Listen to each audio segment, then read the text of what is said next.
ஒரு நீர் தொட்டியை 49 பம்புகள் 6/1/2 நாளில் ஒரு நாளைக்கு 8 மணி நேரம் வேலை செஞ்சால் அந்த நீர் தொட்டியை காலி செய்யும், அதை எம்டி பண்ணும்.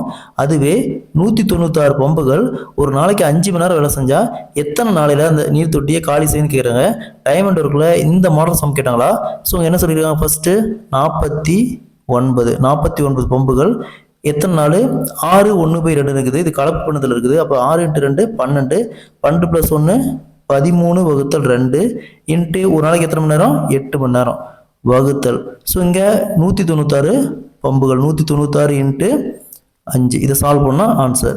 நெக்ஸ்ட்டு 49 × 13 × 8 வகுத்தல், இந்த 2 கீழே கொண்டதா 196 × 2 × 5. நெக்ஸ்ட்டு 49 49 கேன்சல் பண்ணால் 4 டைமு, 2 × 4 8.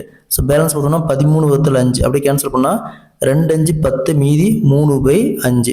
அப்போ 2 3/5 நாளில் 196 பம்புகள் ஒரு நாளைக்கு 5 மணி நேரம் வேலை செஞ்சால் அந்த நீர் தொட்டியை முழுவதும் காலி செய்யும். Option C is the correct answer.